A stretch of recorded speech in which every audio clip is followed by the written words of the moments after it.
So hello guys and welcome back to the channel. Today I'm going to show you how to share a note on iPhone to collaborate. Now first of all, you'll need to open the Notes app. So let's do that.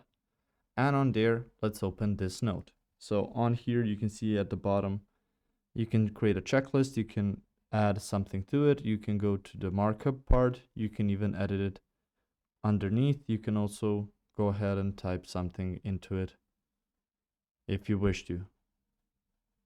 So on here, if I click on done, you can see in the top part of the page, this square and the arrow pointing up. This is the share button, and I suggest you click on that.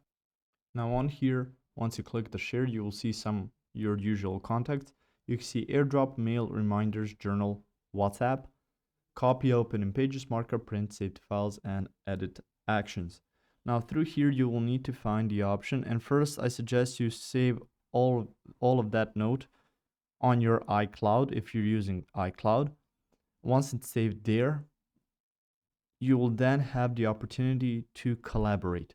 And this collaboration means that you can give permission to some other iPhone users to help you with something in that note, so you can view it together, you can edit it together. So you will need to choose the option collaborate through this share screen, then add collaborators. You can invite people to edit a note, set permissions if they're needed, and you can track the activity as well.